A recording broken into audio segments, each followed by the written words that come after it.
ಹೇ ಅಮಿಗೋಸ್, ಬೆಳಿಗ್ಗೆ ಎದ್ದು ಪಲಾವ್ ಐಟಮ್ ಖಾಲಿ ಆಗಿತ್ತು ಅಂತ ಅಂಗಡಿ ಹೋಗಿ ಪಲಾವ್ ಐಟಮ್ ತಗೊಬಂದೆ. 2 ದಿನದ ಮೊಳಕೆ ಹುಳ್ಳಿಕಾಳು ಫ್ರಿಜ್ಜಲ್ಲಿತ್ತು, ಅದಕ್ಕೋಸ್ಕರ ಹುಳ್ಳಿಕಾಳು ಸಾಂಬಾರು ಮಾಡೋಣ ಅಂತ ಟೊಮೊಟೊ, ಈರುಳ್ಳಿ, ಬೀನ್ಸು, ಆಲೂಗೆಡ್ಡೆ ಎಲ್ಲ ಕಟ್ ಮಾಡಿ ಇಟ್ಕೊಂಡೆ. ಮಸಾಲೆ ಮಾಡೋದು ಪಲಾವ್ ಎಲೆ, 1-2 ಚಕ್ಕೆ, ಬೆಳ್ಳುಳ್ಳಿ, ಶುಂಠಿ, ಟೊಮೊಟೊ, ಈರುಳ್ಳಿ ಎಲ್ಲ ಹಾಕ್ರಿ. ಎಲ್ಲ ಫ್ರೈ ಮಾಡಿಕೊಂಡು ಕೊತ್ತಂಬರಿ ಸೊಪ್ಪು, ಪುದೀನ ಸ್ವಲ್ಪ ಹಾಕ್ಕೊಂಡು ಫ್ರೈ ಮಾಡ್ಕೊಂಡು ಲಾಸ್ಟಲ್ಲಿ ಮಿಕ್ಸಿಗೆ ಹಾಕಿ ಎಲ್ಲ ಮಿಕ್ಸಿಗೆ ಹಾಕ್ಕೊಳ್ಳಿ. ನಾನು ಸ್ವಲ್ಪ ಧನಿಯಾ ಸಾಂಬಾರು ಪುಡಿ ಹಾಕ್ತೀನಿ, ನೀವು ಹಾಕ್ಕೊಳ್ಳಿ, ಟೇಸ್ಟ್ ಚೆನ್ನಾಗಿರುತ್ತೆ. ಹುಳ್ಳಿಕಾಳು ಆಲೂಗೆಡ್ಡೆನ ಫ್ರೈ ಮಾಡಿಕೊಂಡು ಪಾತ್ರೆಗಳಿತ್ತು, ಪಾತ್ರೆ ತೊಳೆದು ರುಬ್ಬಿರೋದನ್ನೆಲ್ಲ ಹಾಕ್ರಿ. 2 ವಿಸಿಲ್ ಹಾಕ್ಸ್ರಿ.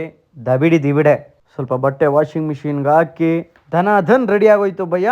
1 ತುತ್ತು ತಿಂದರೆ ಸಾಂಬಾರು ಬಾಯಲ್ಲೇ ಬ್ಲಾಸ್ಟ್ ಆಗಬೇಕು, ಏನಂತೀರಾ? ಬಟ್ಟೆ ಎಲ್ಲ ಒಣಗಾಕಿ ಇನ್ನೂ ಹೊಟ್ಟೆ ತುಂಬಿಲ್ಲ ಅಂತ ಇನ್ನೊಂದು ರೌಂಡ್ ಹಾಕ್ದೆ ಭಯ್ಯ. ಆಮೇಲೆ ಕಾಫಿ ಕುಡಿದು ಇನ್ನೇನು ಜಿಮ್ಗೆ ಹೋಗ್ಬೇಕಲ್ಲ, ಏನಾದರೂ ಸ್ವೀಟ್ ತಿನ್ನಬೇಕು ಅನ್ನಿಸ್ತು, ಅದಕ್ಕೆ ಫ್ರೂಟ್ ತಿಂದೆ. ಈಗ ಜಿಮ್ ಕಡೆಗೆ ಪಯಣ. ವರ್ಕೌಟ್ ಎಲ್ಲ ಮುಗಿಸ್ಕೊಂಡು ಇವತ್ತು ಯಾಕೋ ಸುಸ್ತಾಗ್ತಿದೆ. ಶುಭರಾತ್ರಿ ಸ್ನೇಹಿತರೆ.